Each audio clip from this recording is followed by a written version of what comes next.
Hey, hey, hey.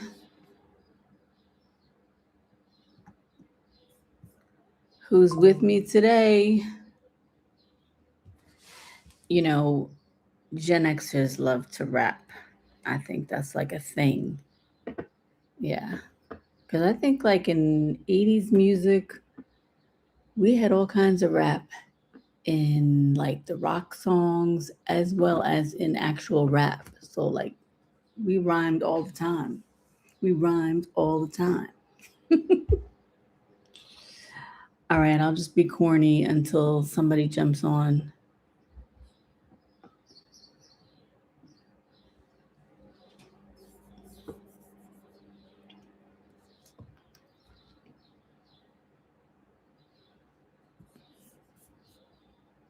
I know it is, let's see, it's 4 o'clock in the afternoon here in Spain. So it's 10 a.m.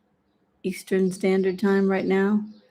So either y'all are still in the bed or maybe you're getting ready for church or just relaxing and using the one day when a lot of things are closed in your area, possibly, and you're just trying to catch up on some much needed rest before you hit Monday morning, hit the ground running all over again. And I understand that. Let me turn up this volume here.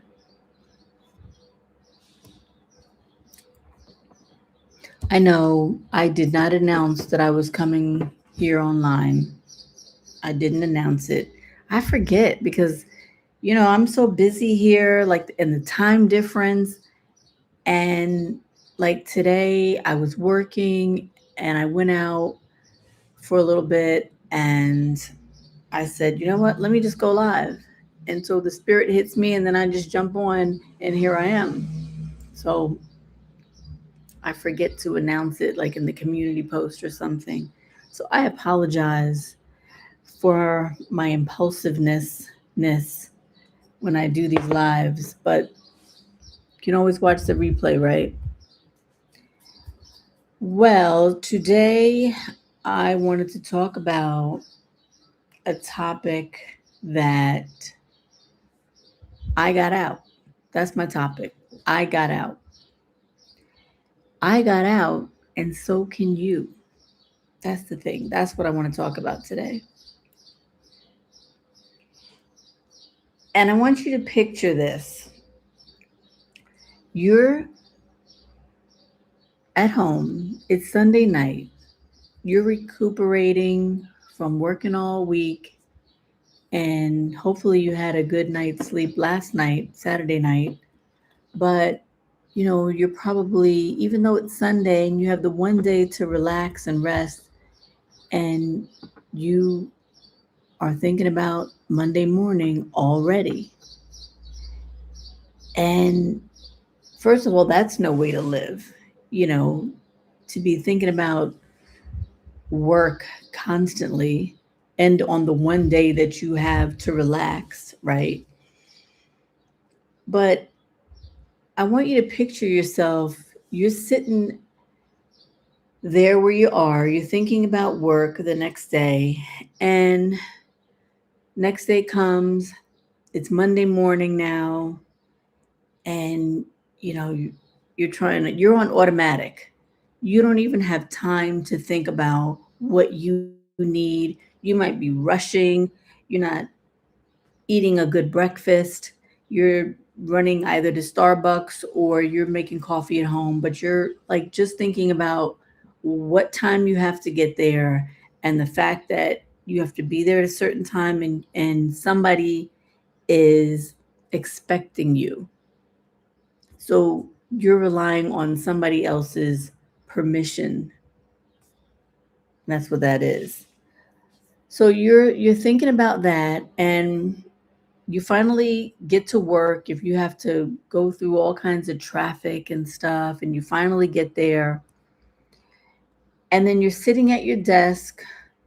People come in and out of your office if you have an office, or if you just have a water cooler, but people are talking about, well, This is what happened to me over the weekend. It was bad. Whatever it is usually bad, right? Or it's gossip or something. Or they're talking about the boss. Whatever it is, it's usually something negative, right? And they're talking about those things already, like first thing in the morning, that's in your head. So there's no time to even have some level of peace, some level of spirituality, into being in tune with the Lord, no balance at all with any of that. It's just negative as soon as you get there. And you're thinking about like, what, why? Like, how much more can I take of this? Hey, G Bernie, always appreciate your content. Oh, thank you so much. And I appreciate you always showing up for my lives. I appreciate you very much. Thank you. Thank you. But, you think you sit there, and at least that's what I did. I sat in my office day after day thinking about my dreams that I put on hold. And like, I'm here working for somebody else all these hours every single day. And I had so many dreams. Like, I had three great business ideas over the years as I was working in corporate or wherever else I was working. And like maybe 10 years later, 15 years later, even, I witnessed somebody else bring those same dreams to fruition and made millions of dollars, millions. And I'm like, what am I doing?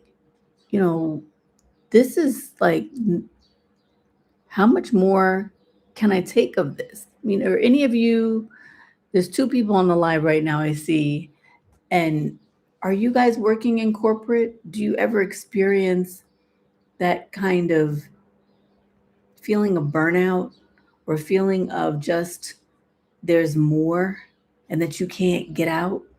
Because that's, I titled this video that I got out, and so can you, because a lot of people think that that routine, that groundhog day, that day after day doing the same thing, that's all there is. And you have to keep doing that until retirement.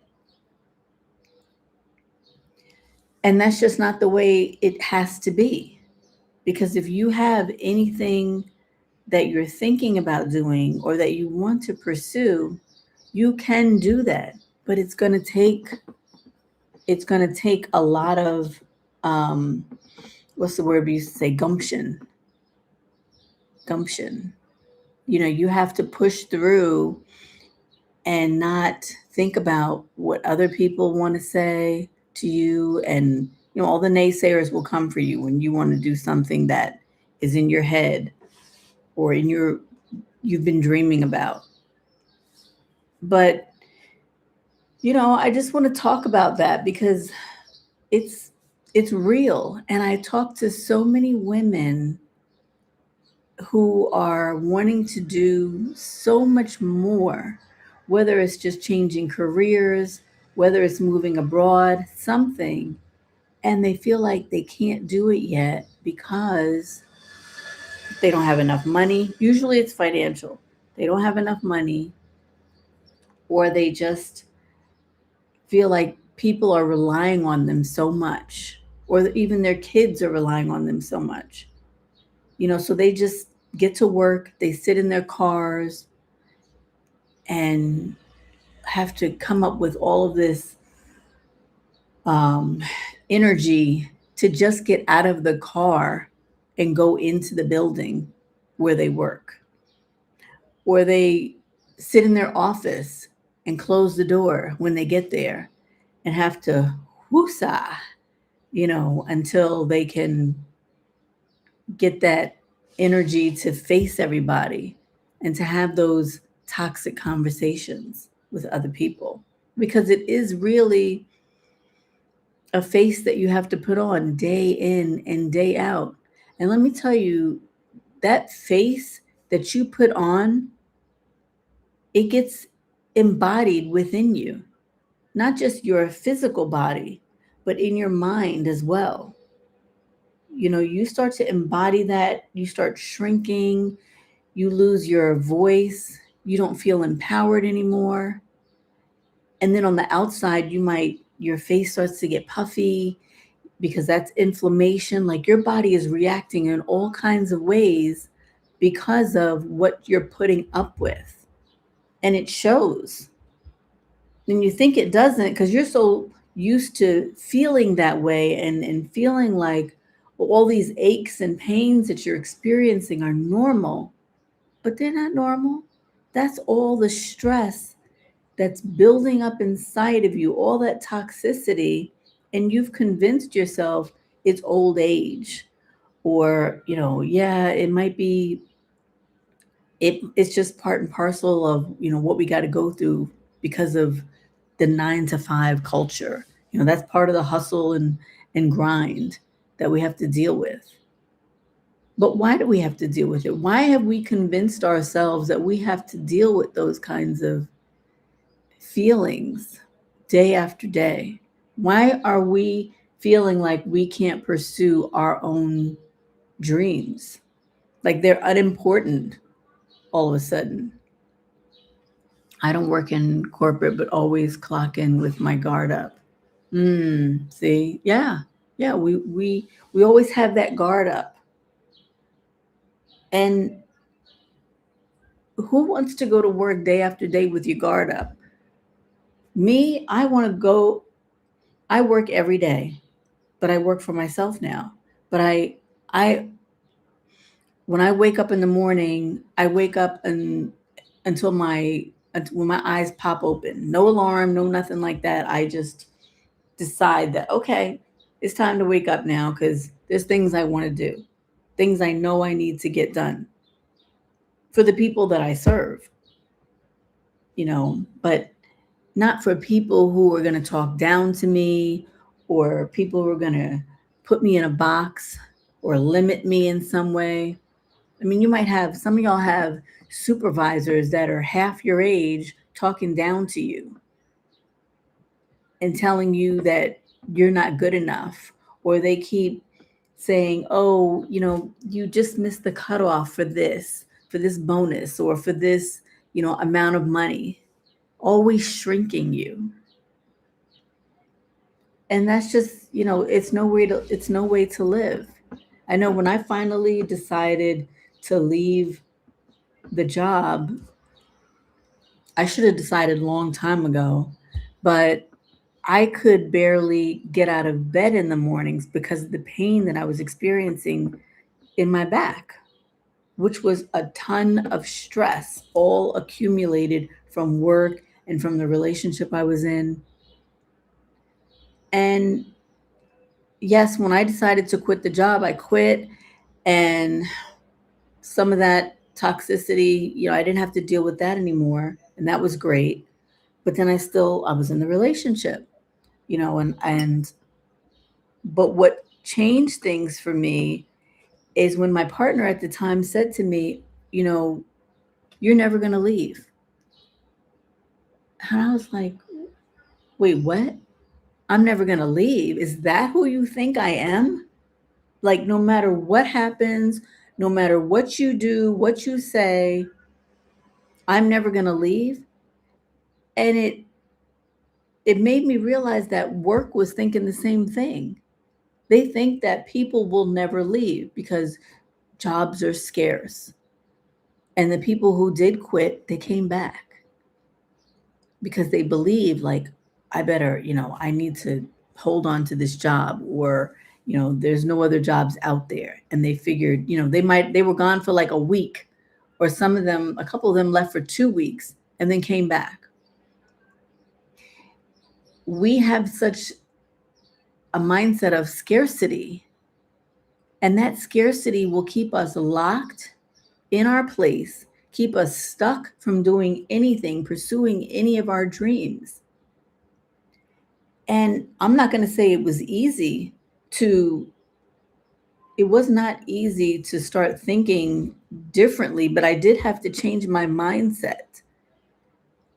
And the thing that did it for me was first to realize, like, and I didn't realize until I started really delving into the Bible. And I started praying to God. I was like, God, why am I here? What would you have me do? Because I can't keep living like this. I can't keep getting out every single morning in worse pain than the day before. I mean, every day it was terrible. I could barely walk. And I just felt so depressed and alone. It was pretty bad. And I just, was reading the scriptures day after day. And then that's when God put those visions that I had stuffed into the back of my head. He brought them back to life for me and said, hey, this is what you wanted to do before. You always thought about moving to another country where they were speaking another language. Like if you recall, you put that in your journals. Like you want to live in another country where they're speaking another language. Like I never even knew where exactly. I just knew that that's what I wanted to do. But he brought those things back up into my mind as if like to say those things are possible. You can still have those things. And I would start to get like such a good feeling from thinking about it that when I did come home from work after working a 12-hour shift, I would come home and I would just sit there and think about that and thinking about, okay, what would it look like? And the place where I'm at right now actually looks like the vision that I had in my mind back then. It's uncanny. It really is. Like the balcony that I have, the whole environment when I'm walking to the market and stuff, it's pretty amazing. But that's, part of how God set things up, that law of attraction they talk about. And, I'm not going to get woo woo because it's not woo woo. It's how God set up his world, our world, for us to attract the things that we really want and that they can come to life if we pursue them. But if we stay stuck and stay in areas and in situations that are not for us, we'll never see the other side. When did you know it was time to leave your job? Was it a breaking point or waiting for the right moment? Yeah, that's pretty much when I knew, well, my job, that was when I knew I had to leave the relationship. When he said you'll never leave, like all of a sudden I was like, okay, it's time to go. And that was after 6.5 years in that relationship. And I put up with a lot because the person that I was with was, for all intents and purposes, on the outside for everybody else to see. People, including the family members of that person, was just thought he was like the best thing since sliced bread. Like he could do no wrong. But they didn't know that side of the lying, the cheating, and all of that. And, another person who had been in a relationship with him knew, definitely knew. But it finally dawned on me that why am I putting up with this? But for so long, he had me convinced that the things that I was seeing with my own eyes and hearing with my own ears were my own insecurities. I didn't have insecurities before I met him. I didn't have any. And I'm not a person to think everybody's lying unless I see it for myself. Like I'll believe you and I'll go to bat for you. I'm a loyal person until I see otherwise. But after, being weighed down from work and in the relationship, on both sides. You face it at work and you face it at home. You just embody that quicksand. That's what it feels like you're just being sucked into it. And you start to think like, this is my life now. Like, I know, like, what am I going to do 5 years from now? I guess I'm still going to be in this. How you start to come up with coping mechanisms for it instead of ways to get out. You start to think like, okay, now this is what's happening.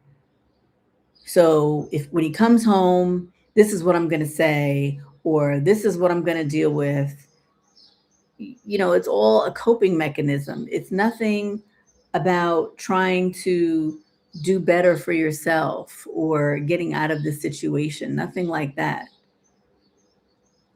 And when you do that for so long, it's hard to think anything else. So, as far as the job, I knew that when I first went into it, I said, okay, I'm not going to be there. I'm going to get the experience and then I'm going to get out. Like I might be here for a few years and then I'm going to get out because to get the job that I had, I took a cut in pay from what I was doing before that because I wanted the experience of this particular job.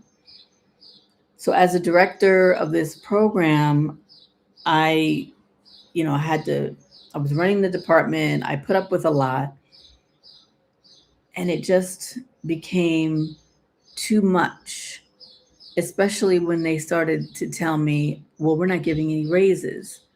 You guys are not getting a bonus this year. And then they were saying something about the Christmas party, and then they called it employee celebration or something like that. And it just kind of came and went. First, they said, well, we were going to have it. They kept putting off the date. And then we didn't have it. They left to go out of the country for a month, came back. This is the owners. They left, they came back, and nothing when they came back. So, those kinds of things, you want us to be loyal, but you don't want to follow through. Like, what are we getting out of this? We're just giving our very souls to you, and you're not giving anything in return. So when I was called into a meeting with the owner and the VP, and they were giving me pushback once again about my vacation time and telling me that, you picked the wrong possible time to go on vacation, which is what I heard every single time I took vacation. They would say something like, oh, you're going to have to make yourself available while you're away. Like, I'm on the beach and you want me to make myself available? I don't think so. But that's what they expected. And so, they said that that was the wrong time. And then they gave me grief about taking bereavement days when my mother passed away, like whether I was going to get 1 day or 2 days. And I was just planning on just sitting there listening to what they were saying when they called me in on the meeting and then leaving and saying, okay, continue on my day. But something just like time stood still. And I had this outer body experience where the owner was sitting in front of me at his big desk, windows all around. And I'm sitting there and he's kind of doodling on his paper. After he asked me this question, he said, you don't seem very happy here anymore. And then he just looked down and just kept like doodling on this paper. And then the VP kind of glanced at me and then looked away. And I just like kind of rose up out of the situation and was looking down at everybody. And I was like, do I really want to continue with this? And God said to me, do it right now. Do it right now. Now is the time. And I said, you know what? You're right. I'm not happy here anymore. And I'm giving my 2 weeks notice. And the owner, he put down the pen right away, and he was like, because they were trying to call my bluff, like, because yeah, I wasn't happy, but the last thing that they thought was that I was going to quit because I was running that department. They didn't have anybody else. And so he's like, but we like we like working with you. I was like, you know what? I like working with you too, but I can't be here anymore. And there were two owners, and he was one that I actually did like working with because whatever he said was what he did, because he was also kind of on the spectrum. So everything was either black or white. There was like no gray. There was no in between. Like you had to kind of figure out what he wanted and things like that. It was just very straightforward. And I appreciated that. So the BP was shocked also. And that's when I knew. And I finally left the company about 2 weeks after that, packed up my shoots and left. And about 2 weeks after that, the VP quit. And he was one that was running everything in that whole company. I mean, like he was running stuff that the owner should be doing. He ran, like, he created all kinds of programs for the like systems for everything to be running properly. And he always said, yeah, I'm going to quit one day, when my kids are out of college, but I can't do it now because um I want them to be stable. And he quit. And he called me up and he's like, guess what? I quit. And I was so excited for him because I knew he had dreams too. And that's, that causes that momentum, that shift. Like one person quits and then the other person who had dreams and stuff, they're like, you know what am I doing here? Like she's the last person I thought would quit and I'm still here. I'm leaving too. And his life right now is so amazing. He's doing so many great things with his life. And I say that to say, you got to pursue what your visions are. We can't keep continuing to put our lives on hold because who are we doing that for? For the boss? What are we getting out of it? Like another few dollars, if that, a pension that we might be too old to enjoy or too much in pain from physical stress to enjoy. My current job, folks said similar things to me, saying I don't look happy anymore, and I'm not. It sucks being black in a large company trying to move up. Yeah, the company in I'm with has high turnover rate in management. The work to me is easy, but the environment is pure trash. Nowadays, the types of people you have to work with, especially with Trump in office. That's so true. And I totally, totally get that. And I don't like working for anybody. I never did. I never liked it. And I'm always trying to think of what can I do to create something where I don't have to work for somebody else. And I would say that to you. I would say that, pim pim hooray. I would say, whatever you're doing right now, can you teach it in some way? Can you do something online instead of doing that, what you're doing, and going to an office and working for someone else? Can you take a part of your evenings and get another certificate if you need to, just to be able to create something of your own so that you're not victim to that environment? Because that is so draining. I know it is. I remember. And it's just no way to live. It really isn't. And that's why I say, I got out and you can too, because it's a decision that I made to leave. It's not something that, I mean, I planned it. I planned to move to Spain, but I didn't know how it was going to work out. And a lot of people, they plan it as if, okay, this has to be the place where I'm going. Like, I have to make sure that it's right, and I have to make sure I have all the money and everything in place. I didn't have hardly anything in place, and I certainly didn't have all the money. In fact, I lost some of the money. But you know what? To not be in that environment again, I will take it. I will do it again if I had to. I'm so much more at ease now. As I look at my dog and he's like, he's like relaxed. That's how I feel. I'm like, you know,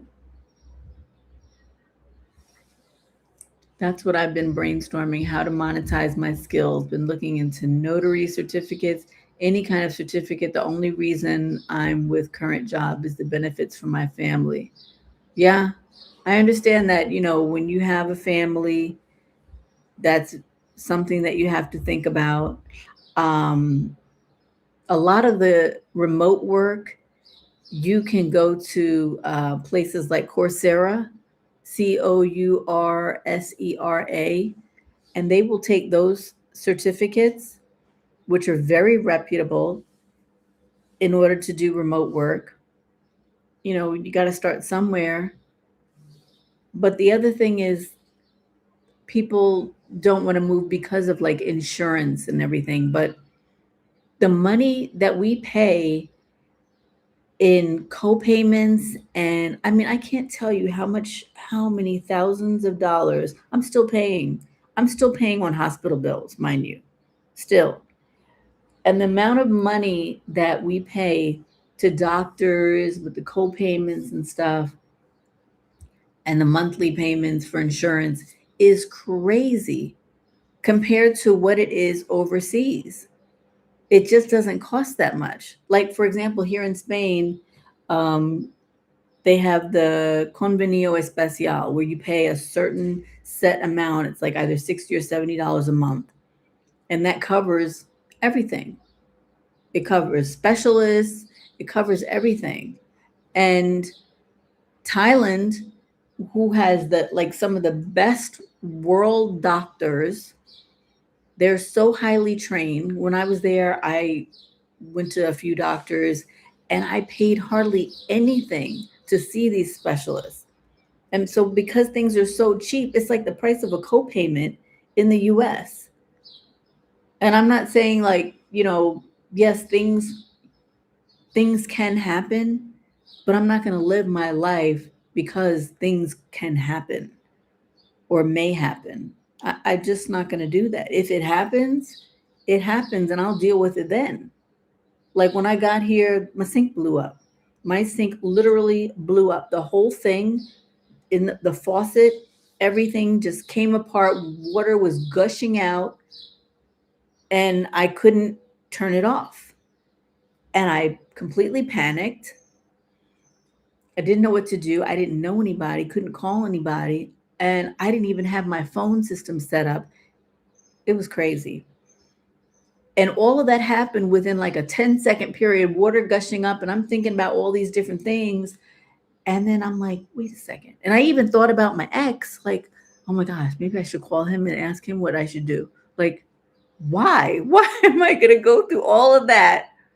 Because, you know, I'm in a situation that I'm unfamiliar with. And then that's when I realized, like, wait a minute, I know how to fix this. I could figure this out. I used to do construction work. Like, I've had two other homes before gutted and had to do a lot of the work myself. And so I know how to do that. So I took all the pieces and I put the thing back together again myself. And I have to get a whole new sink now, but it's working until I can replace it.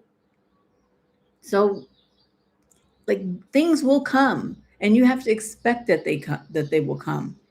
But the thing is not to stay stagnant thinking about those things that may come. You got to keep moving and know that, okay, something's going to come, and you just laugh it off. Because when that happened with my sink, like I had a moment of panic, like 10 seconds, and then I was like, oh my gosh, this is crazy. And then I just was calm after that and put it back together. I mean, that's not the only thing that happened. There's a lot of things that happened since I've been here and since I moved. Like I've gone to 6 countries now in 1 year's time since I left the US. And, there's something everywhere you go, but you just deal with it and know that it's going to work out. It always does. It just will. And to live your life waiting or in hopes that, to live your life like being afraid, and which is not really being afraid, is living in anxiety. It's just not a good way to live. And I'm certainly not one to live I'm not going to live for my kids. I want my kids to see how I live. It's going to be better for them and truly better for me.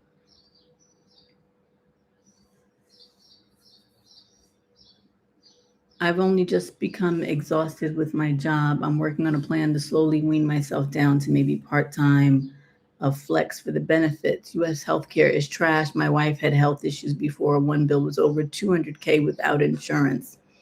Mm. A Navy veteran, was stationed in Washington for about a decade. I've traveled Southeast Asia, Africa, parts of Europe, and every Black person I meet wants to travel more for a break. I hear that. Yeah, because America will have you believe in all kinds of things. And I remember when I used to post really heavily in the early days about leaving the US, and I'm sorry, but people were coming for me about, you know, what are you talking about, America? And you need to stay where you are. And you're just like, you're not working hard enough. You're not saving, and you're just spending above your means. And that's why you have the problem. Those were not Black people talking to me. That much I know, but you can say whatever you want to say. I don't care. Because look where I am and look where you are. You can stay in that hustle and grind culture all you want. I'm not going to be a part of it. I don't care who's in office. I just don't care, because I had nothing to do with that. I had nothing to do with it. They're not going to come to me and say, "What's your opinion on, what's happening now?" They're not asking my opinion. So there's no need for me to get involved. I need to stay the course and help the people that I can help, because they have their own agenda anyway. It's all about trying in life. That's all strong Black ladies plus God and determination. I pray daily, and I know I got to get out this rut. I know once I get out of department to a lower staffed one. Yeah, I broke free from the system. It's like the Matrix from hell nowadays. Wow. Yeah, that's terrible. It's so terrible. Yeah, and people, and back to what I was saying about like living for your family. You got to live for you. I remember back in the day when my daughter was in elementary school, and I was going through a tough time with her father, and he did not, absolutely did not, under any circumstances, want her to go to boarding school. And she, in my mind, had been on that trajectory since she was in the third grade. Because since kindergarten, she was in a gifted, she got into the gifted and talented program. And in the third grade, teachers started approaching me saying, "Hey, have you ever considered her to go to boarding school, because they have such great opportunities and stuff? Because she's really smart." And I knew I didn't want her going to boarding school in elementary school or in middle school, but I did think about it for high school. So when she got in middle school, I started talking to him about it. He was like, "Absolutely not. No child of mine is going to go to a boarding school, and that's where rich people go to. They send their kids there to throw their kids away. I'm like, are you kidding me? Like all these people who are CEOs of companies and stuff, and have all these millions of dollars. You think they're just putting their kids in boarding schools because of that reason, like because they don't want to deal with their kids? So, um, in talking about it after a while, he was still adamant against it. And then after a while, my daughter was too. So it was really, it was really difficult, me against both of them. But I already knew, I was like, you know what? I know that this is going to be the best thing for her because I had already done all the research, even though I gave him information and stuff too. But he had, a mindset that he was like, no, we're not going to do that. We went to visit schools and stuff too. And he was like, no. And I said, okay, you know what? Fine. You don't want her to go, she won't go. But guess what? I am moving from where we are right now. We didn't live together. And I said, I'm moving out of this area where my daughter and I lived, and she's not going to be able to go to the school system anymore because like a lot of places you have to go to the school where you live. I said, she's not going to be able to go to that school anymore. So if you don't want her to go to boarding school where I want her to go, then she's going to live with you. And that's it. So he was like, huh? Like, he didn't expect that because he liked his freedom. He liked to come and go as he wanted to. Yes, he loved his child. He wanted to be involved in her life as much as possible and see her as much as possible. But it's one thing to, do that, another thing to have your child live with you. Quite different. And I knew that. But I was like, and I was fine with it because I said to myself, you know what? I have to release all of that. And if you want to do that, then do whatever you want to do. But I know I'm not going to fight with you about it anymore. And if anything, you're going to just help me pursue whatever I want to do even faster because I'll be free. So,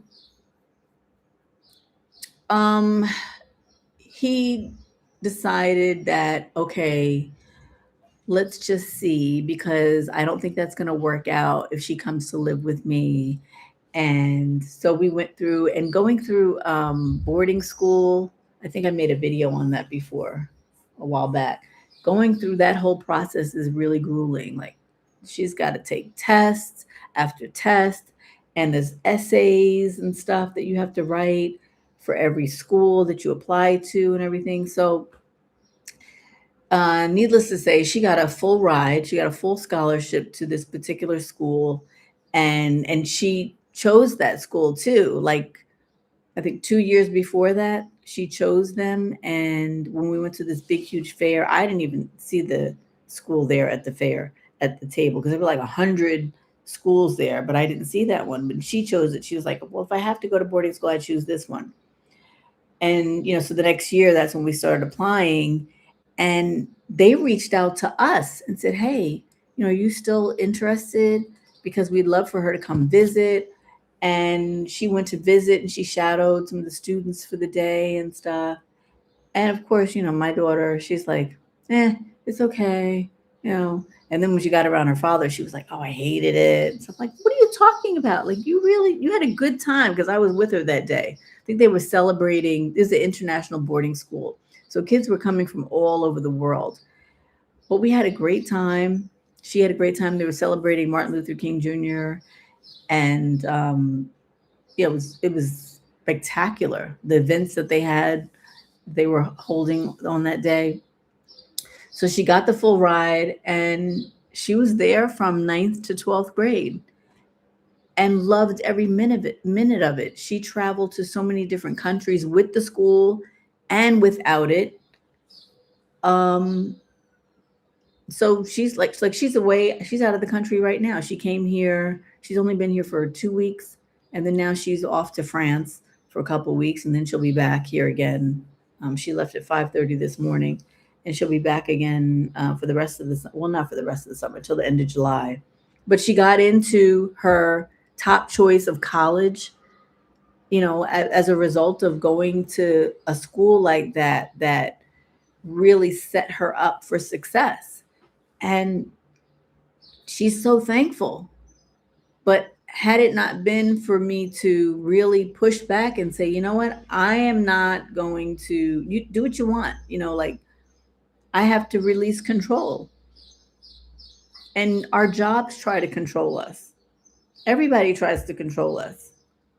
But I had to get out of all of that. Like when I left corporate and I left the relationship, I had to leave all of that of somebody and something trying to control me, even family members.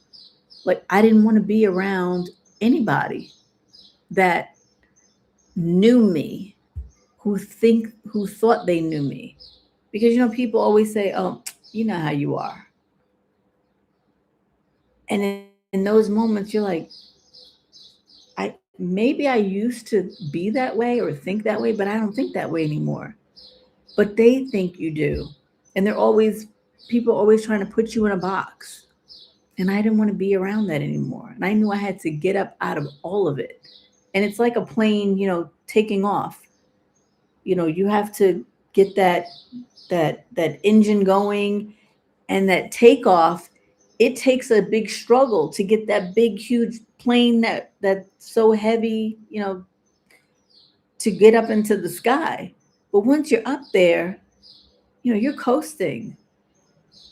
But you have to take the leap. You got to make the decision to do it. I'm telling you, once you make a decision, the doors will open. They just do. The conversations happen. Somebody sends you an article about something, or you make connections with somebody about a particular job or place that you want to go to. That's just what happens. And I didn't give myself an alternative either. I said, this is either going to work or it's not going to work. There's no plan B or plan C. And I'm so thankful that my son, who lives in Thailand, he is like that too. I remember asking him when he told me he was moving to Thailand, I was shocked. And when he got there, when he moved, he said, I said, well, what are you going to do if it doesn't work out? See, that was a test. He's like, what do you mean if it doesn't work out? It's going to work out. I said, well, what's your plan B? He's like, I don't have a plan B. I was like, my boy, like, yeah, you don't have to have a plan B. It's just going to work out. Maybe not in the way you expected it to, but it's going to work out.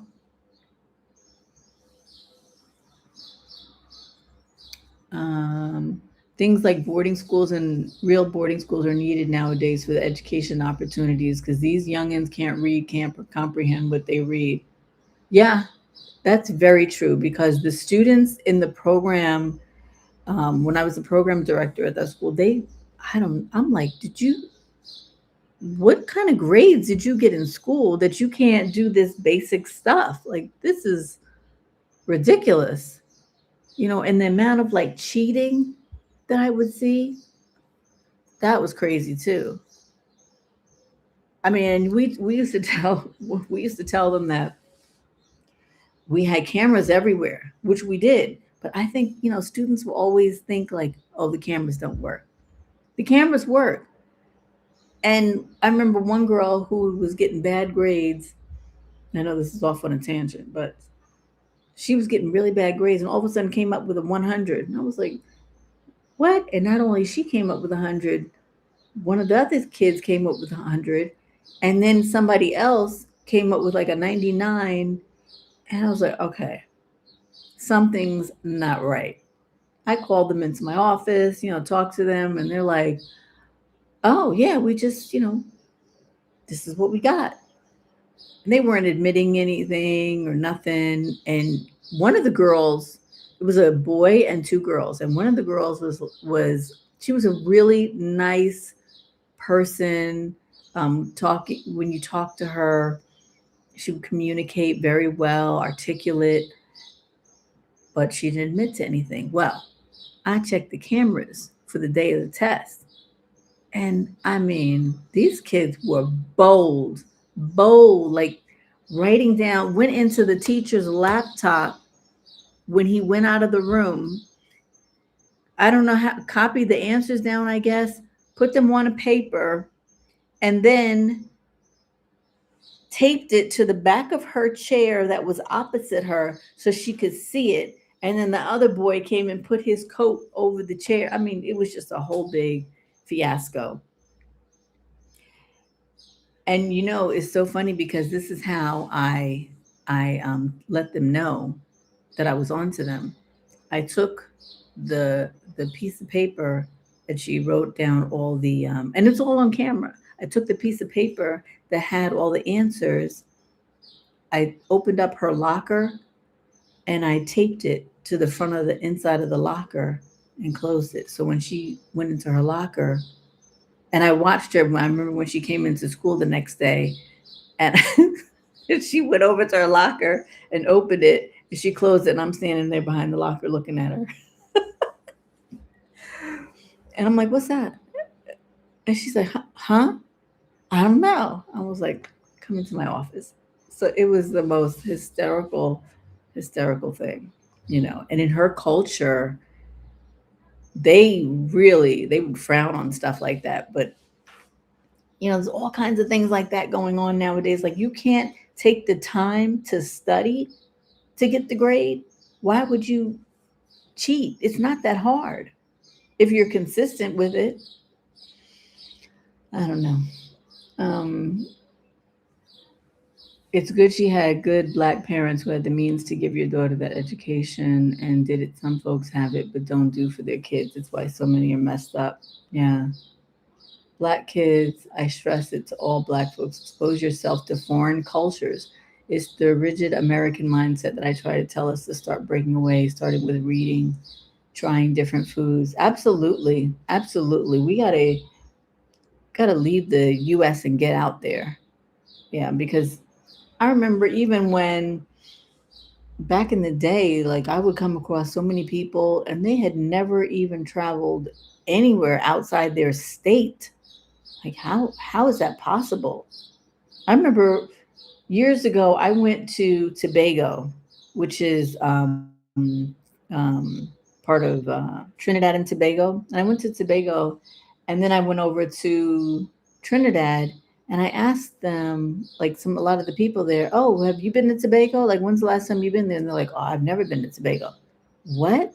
It's just a half-hour ferry ride right across the way. Like, you've never been there because it's so beautiful, so beautiful, and they just haven't never been there. So it's like, to me, that's the same kind of thing.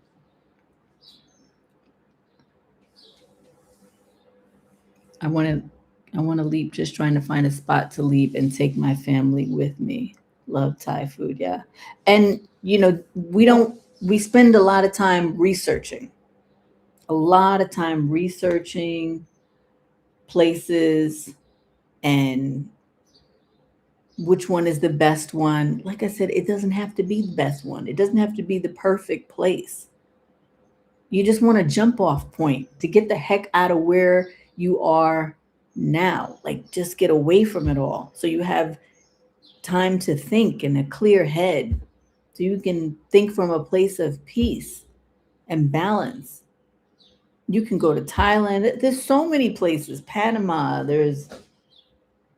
Vietnam, all kinds of places that you can go to, Mexico, Colombia, where you don't have to, it's cheap and you don't have to worry about the cost because once you leave the US, your costs drop so much, so much.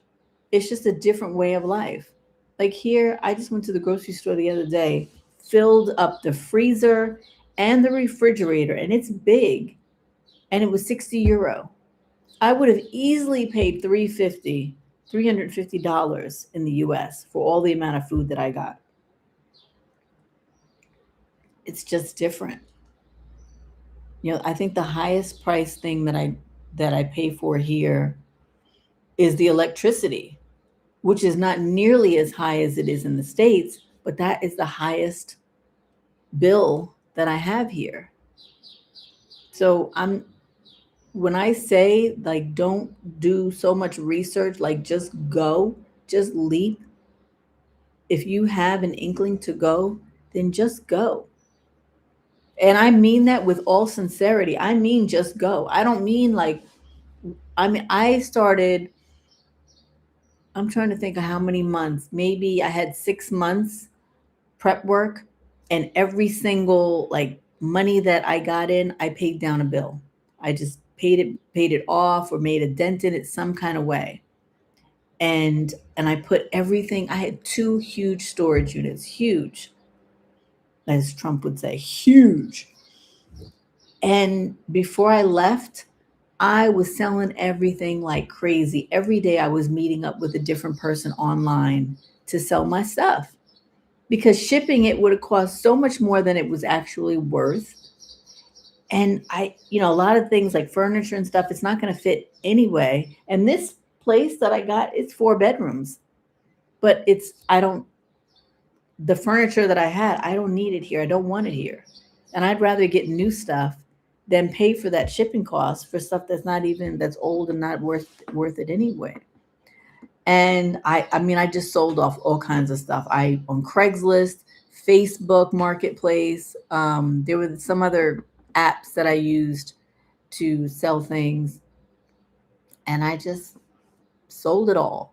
Well, not all of it. I wish I ran out of time, so I condensed everything to one storage unit, and even downsized that last one to a smaller storage unit. So I'm still paying on one storage unit. Now, storage prices, they will continually go up. They don't stay the same. It's based on whatever the market value is at the time for storage units. So they fluctuate, and they always get you in at like a really good price, like it's $70 for 1 month or $70 for 3 months. But then after that 3 months is over, that introductory price, it skyrockets. So I know I have to go back to settle that and get the rest of that stuff out of storage unit, but I just ran out of time. But I don't want, there's stuff in there now that I want. Like I have some really expensive original artworks that I have in there that I need to, I guess I'm going to sell because my kids have decided they don't want it because they're not into artwork like that. I'm like, you don't want, you know how much this is worth? They don't want them. So I have to, contact some art collectors, art dealers to sell them. So yeah. So if you plan to do your research, simply use your brain. It always tends to work out. I'm glad your son got free too. I was in Manila in the Navy and loved it. Oh yeah, Manila. That's wonderful. It's Amazon. Oh, Amazon. Yeah. Yeah. After 2012, society has devolved, and it's a shame. I'm glad my son and daughter got their mind right and not out being crazy or nasty. Yeah. It's hard out there for a worker. I like that. They have no curiosity, no self starting in them. Yeah, I used to tell my kids all the time, like, no, you don't, because my son he never wanted to go to college, even though he did end up doing 1 year of college, and he got his associates too. But college is not for everybody. And I said, it doesn't have to be. If you can think of, and I told my daughter the same thing, even though she does exceptionally well in school, I said, if you can think of some kind of company that you can create and you're making money from it steadily, you don't got to go to college. Just build up that company. But if you can't think of anything until then, go to college and get that piece of paper.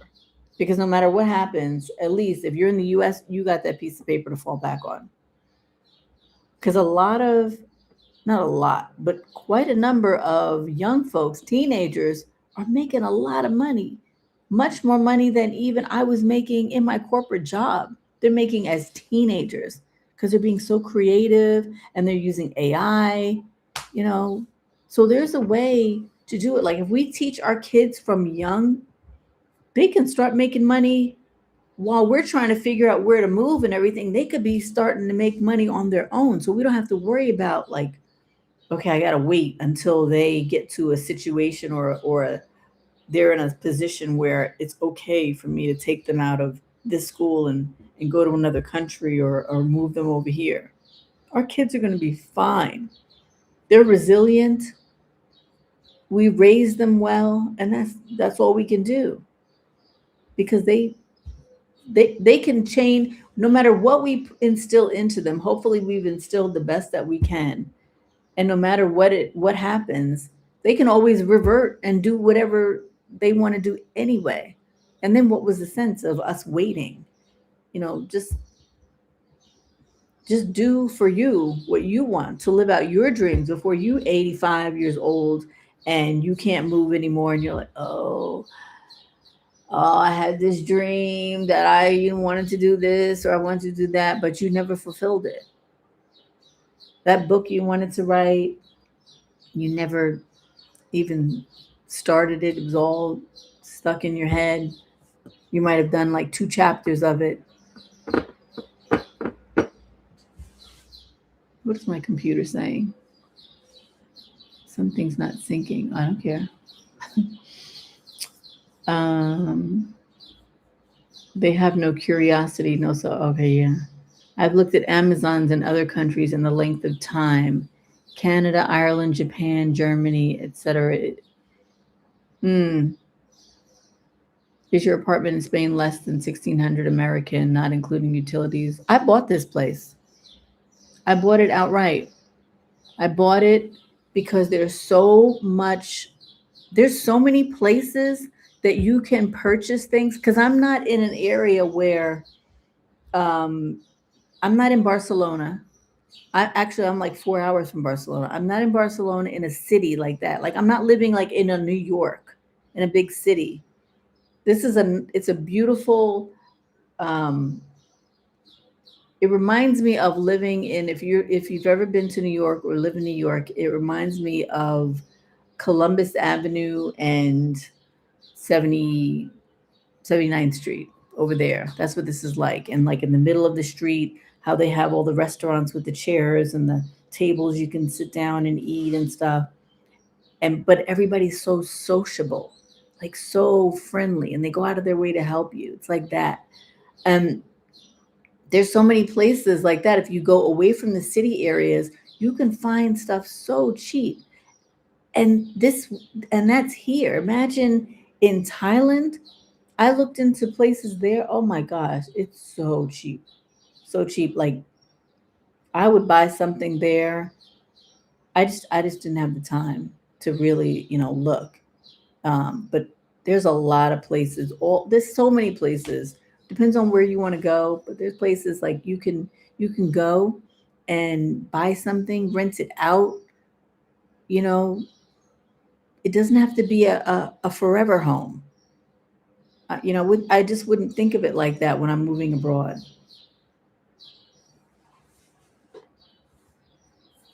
People are just weird in the US now. They've always been weird. We just never noticed it. I remember I come from the punk rocker days when people had spiked hair and pink hair, and then we had those women, we wore the Madonna glove, the lace gloves and stuff, and people were weird then too. I have my associates, but I look at the corporate world and I want no parts of it anymore. I have an Amazon sellers account and looking at how to monetize AI. You won't believe the amount of AI products. Wow. Yeah, I believe it. Go go forward. Go forward with that. If you know how to do that, that's amazing. Yeah. Get in on that now. That looks nice for real. That looks like even the wind is unstressed. Yeah, it is. It is really nice. It's so peaceful. I mean, the birds are chirping. It's just right now they're doing a lot of construction in my whole complex. And it's amazing because this complex where I'm living, unbeknownst to me, they got some kind of government contract, which they handed out to a few places all over. And this was one of the places that they chose to do a complete rehab. So they're replacing the windows, they replaced the whole, like the balcony doors, every single window in the apartment. They replaced. They haven't done the kitchen yet. Even in the bathroom, they replaced that window. Like I said, this they're replacing they replaced the roof. They're replacing the heating system, the air conditioning, and they've already been working at it over a year now. So they just finished painting. Well, they're not even finished. They're painting the outside of the building now. But they put up solar panels all over the roof, on all the tops of all the roofs. Like they went all in. But this is from the government, so it was a great investment. But I didn't know that they were going to be doing all that. So now my investment is worth even more than what I paid for it. So look for places. I was looking for a fixer upper because I know how to do construction. So I'm always, and I enjoy doing that. So I'm always looking for places that are, you know, need to be refurbished and undervalued. That looks nice for real. That looks like, oh, would you ever move back to the US? Heck no. Why would I move back to the US? I'm not moving back to no US. Look, when I was in Thailand, I was in a luxury apartment that was $400 a month, and it had the most beautiful swimming pool that wrapped around the complex. The gym was huge. It was right by the train station. It was gorgeous, very well maintained. It had a balcony. That same apartment complex would have been where I was living before, would have easily been $4,000 or more a month. I'm not moving back to the US. No, there's no. I was born in 85. People nowadays seem different, not like punk rockers or weird artsy people. I'm talking about seriously broken or damaged folks. Because there's a lot of mental issues, a lot of mental issues going on because of stress and drugs.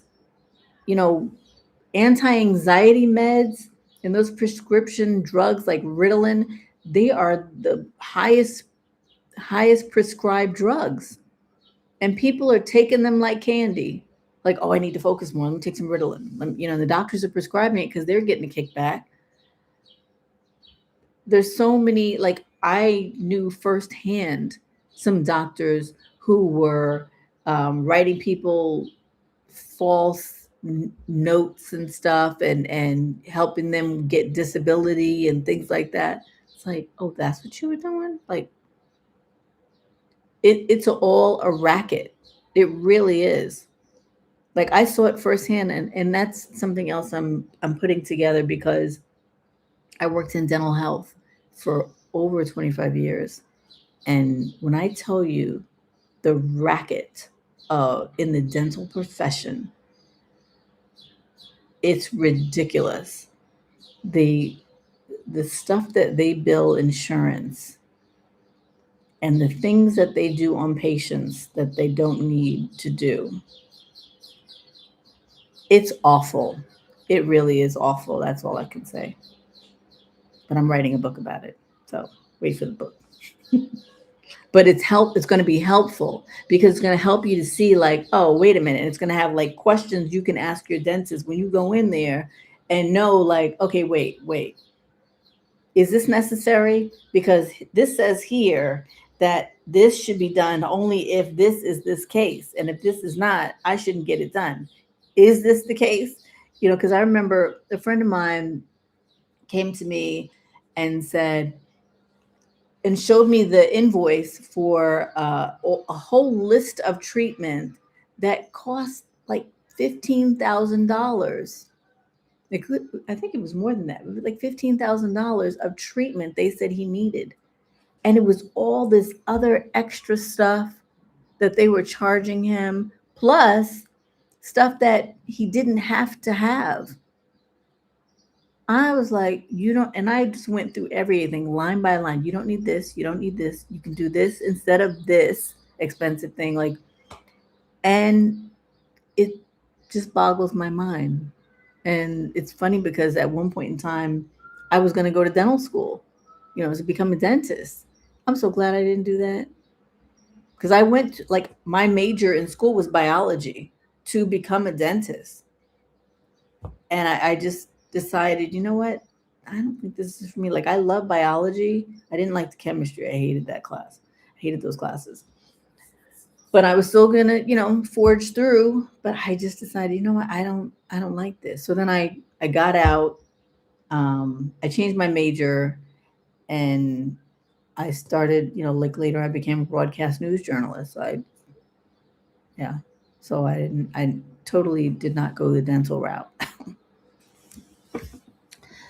um, how has your experience being Black overseas been? I haven't been out of country since 2012. Few cruises, but I don't count those. Do you feel that people overseas are fake nice with you?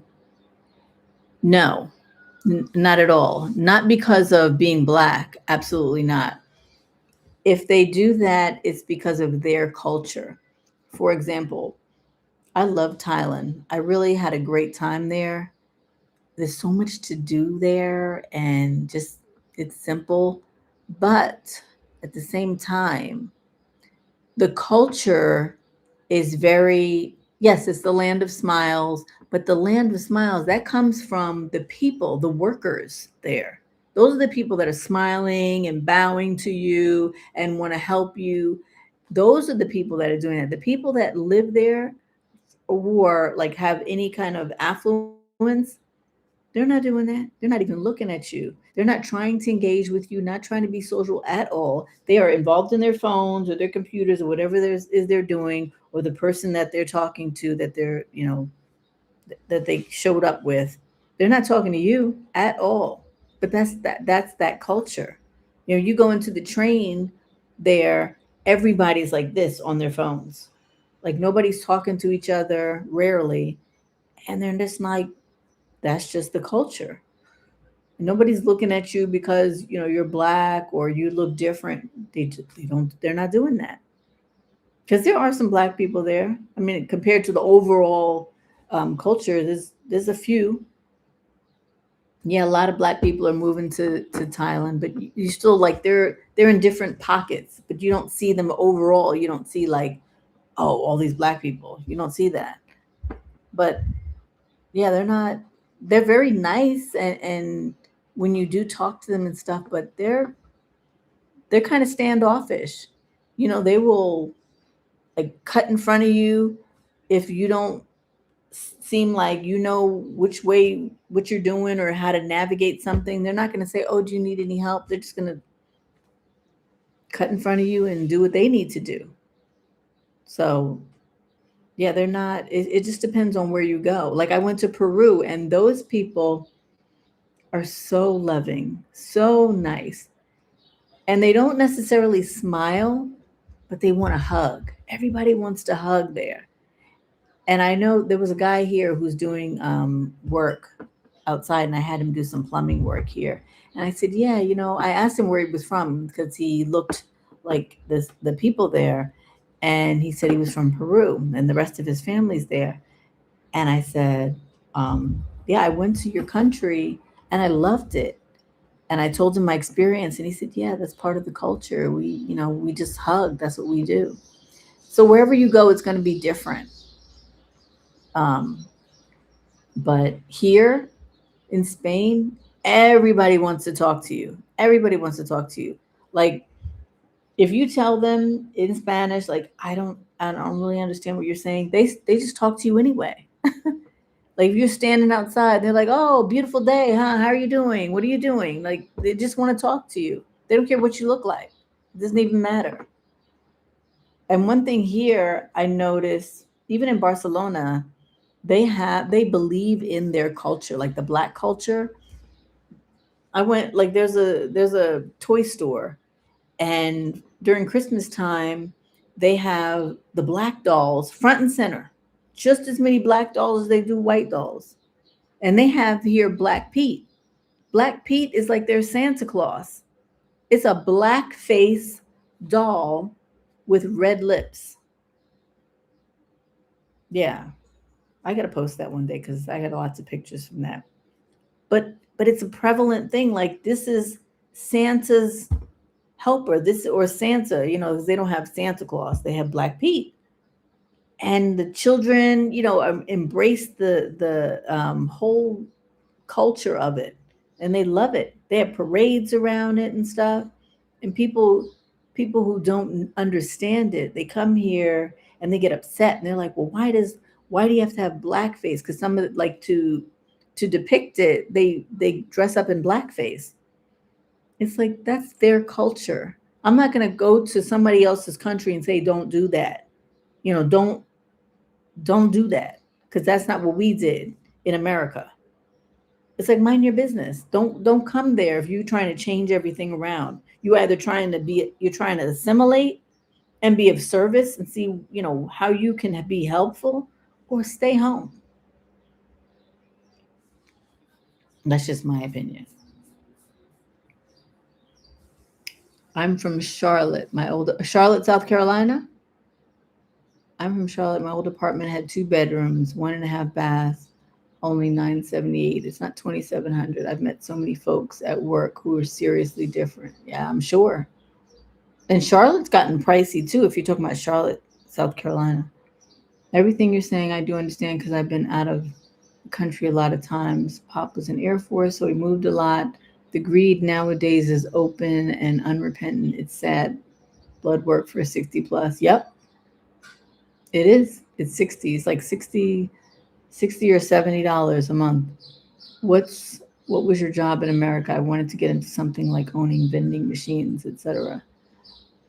Yeah, I mean, vending machines. They have vending machines here too. Now they have something where, and I don't know if you could probably do this in America too, but there are companies that service people who have like small businesses who need, what is it? It's like they need packages shipped. So instead of like the Amazon containers, the Amazon, like it's like a cabinet with the different doors, and they have keys, and you find out what locker you have, and then you go get your Amazon package.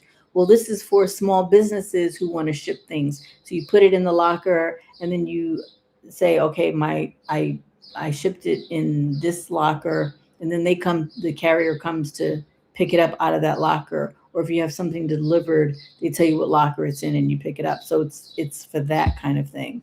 So that's something also that you can look into. The job, I've had so many jobs. The last job I had was a program director for a medical and dental school. It was a college.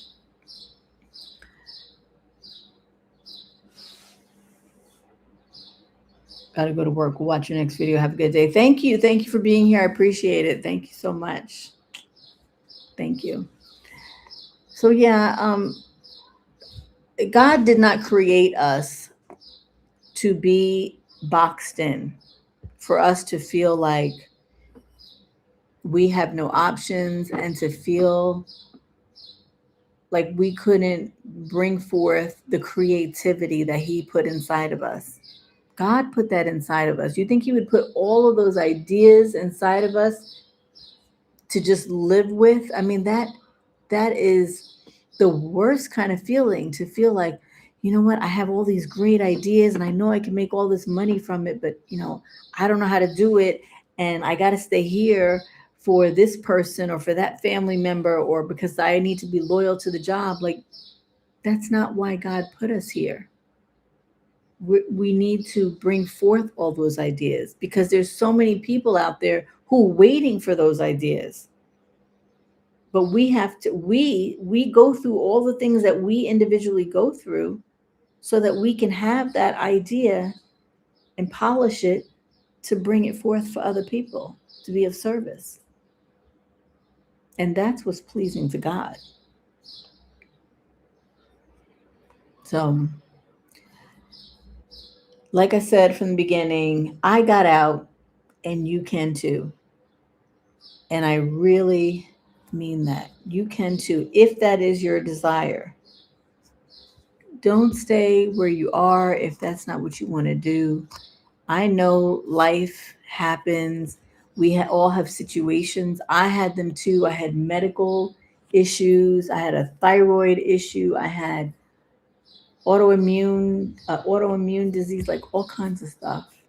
I couldn't walk barely. I was drowning. Life will life, but how? That depends on you. That depends on us. How life lives, because we have choices. We always have a choice. And we can either move toward what we ultimately want to do or stay stuck. And which one do you choose? But once you choose that, just go all in. There's no plan B, no plan C. Just go all in, and God will provide. I wholeheartedly believe that. So I don't know how long I've been on here. Ooh, over an hour. I guess I'm going to sign off for now. Um, my dog looks like he's laid out. He's enjoying this piece.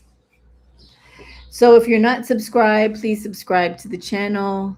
I appreciate you all. I need to come on live more because I don't know, it's fun. I like sitting here talking to everybody. And if you have any comments or you have questions, feel free to leave those below. And come join us in the sisterhood, in the Freedom Collective, because this is where we go really deep and we talk about everything that we're experiencing and we support one another and come up with ideas of how to get out for individual people, according to what your finances are and all of that. So you talk to other women who are going through it or who have gone through it, and that's very helpful. And if you feel like you're so stuck because of like physical issues that you're going through, book a clarity call with me. I have a program right now where women are losing weight. They are getting rid of the inflammation and the toxicity out of their systems. They're becoming empowered, feeling able to speak up again so that they can move, so that they can go forward with the things that they ultimately want to do. So that link is also below in the description box. And that's a part of the program I have called Lux to 50. And it's working. It's working for these women. So I teach a lot of things in there about empowerment. All right. So you guys take care, and I will check you another time. See you in the next video. Bye.